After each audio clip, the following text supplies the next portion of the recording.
on. All right, welcome back to the BBQ Show. And on this segment of Pitmasters and Liars, we have a pitmaster. Wonderful. Chris Lilly from Big Bob Gibson. And Chris, I got to tell you, first of all, you're a busy guy. You got 3 restaurants that you're involved in. Competition cook. Yep. In a month from now, tell the folks where you're going to cook. Middle of June. Wow. It's the Big Apple Barbecue Block Party, second weekend in June, one of my favorite festivals of the year. We've been doing it, I think, since the beginning, 8 or 9 years ago. They shut down Madison Avenue, shut down the park, and there's usually about 120,000 people come to the festival. So I'm going to do that for the weekend. I'm flying straight to Baltimore to do something for the National Pork Board. I'm a judge and a celebrated chef cook-off that we're doing. Okay. So I'm going to judge that, and then I'm going straight to Aspen, to the Aspen Food and Wine Festival to do a little queue out there. And tell me about the job you've got. Is some sort of a is it with Kingsford and these other people, or I was reading about it in the bull sheet, and you were a hospitality guy of some sort. Okay. I think I know what you're hinting around at. You know, my relationship for Kingsford is definitely a natural. It's a product that I've been using since we started cooking competitions way back in '97 here in Memphis in May. Okay.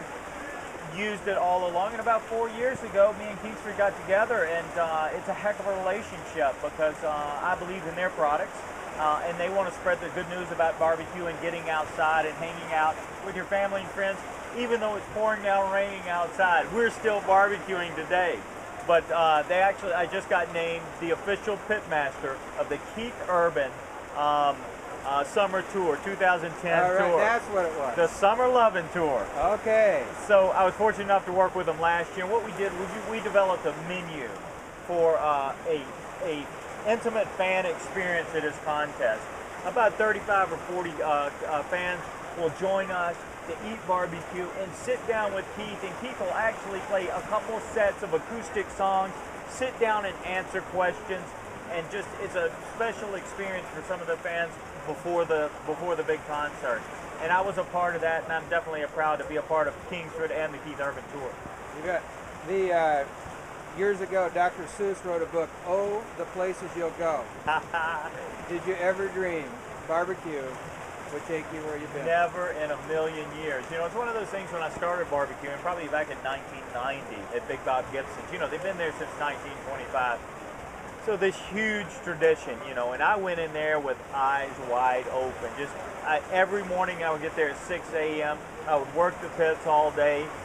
That's what I fell in love with. And, I never would have dreamed, sitting on the stump in the pit room, with smelling, just learning it all, taking it. I never would have dreamed it would have pushed me to do some of the fun things that I'm doing now. Right. Now we're traveling all over the country. We're going to California, New York, Miami. I just got back from the South Beach Wine and Food Festival. BBQ, champagne and barbecue on the beach. Are you kidding me? No. And I want to tell you too, on about page 3 of your book, you talk about that first day in the pit room, and you said about the pitmaster, "I was in his world." And it's my belief, never before in the history of time has you got Bubba Gump on one side here, you, at that time. At that time, you're right. And the pitmaster. But I got to tell you, with the information that we've got now, and I can buy your spices, your rubs, your sauce, your book, your videos. Your videos are, would save people a fortune in time and money.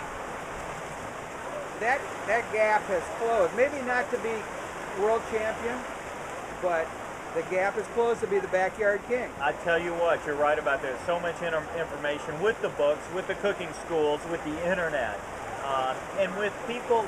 If somebody comes up and asks me a question, I'm going to tell them. I'm going to share what I know with them. That's part of barbecue and part of the relationships that you develop with people. Barbecue is more than the meat on the grill. It's how you spend your time, who you spend your time with. But there's so many people out there sharing that you can go from backyard to that big stage at Memphis in May, and in a year's time, pretty much. I tell you, I mean, the learning curve. The learning curve is very short. Yes, very short, as opposed to the years and years it took our ancestors One more question here.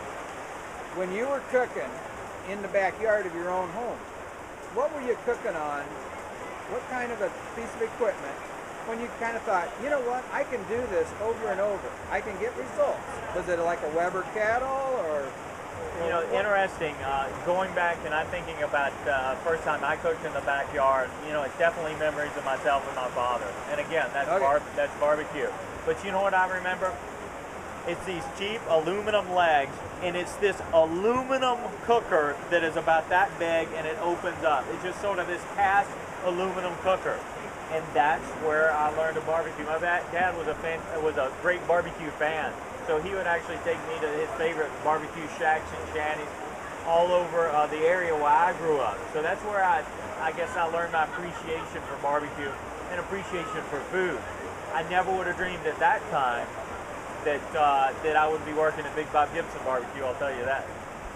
And to be the grand champion of Memphis in May twice. Yes. And honestly, what I think is more impressive is the 6 wins in shoulder. I don't know if you consider them bigger or not, but that's all. I tell you what, you know, and I took a lot of that for granted when we were on that run of 6 straight first place in pork shoulder. Right. I took it for granted because, you know, since then, we've always done well here, you know, and since then we've got a 2nd and a 4th and a 5th and like a 6th or something. But to cut 270 plus teams down to 3 shoulder teams, 3 rib teams, 3 whole hog teams. That is huge. Right. To make the finals of this contest, I always tell people, I get more of a thrill when they come around and say, Big Bob Gibson, congratulations, you made finals. That is a bigger thrill for me than standing in front of the big stage and them announcing the grand championship. No doubt, because it is tougher. That is the tough part of Memphis. It's tough to make the cut. Make the first cut, get in the finals. And that's what I love. I want the opportunity to put Big Bob Gibson's whole pork shoulders up head on head against 8 other teams in the finals with the same judges. Right. That's what I love. All right, there we go. You heard from the pitmaster. Later on, we'll be talking to some liars as well. But today, it was the real deal. Thank you, Chris. Thank Appreciate you, it. Tom. Thank you.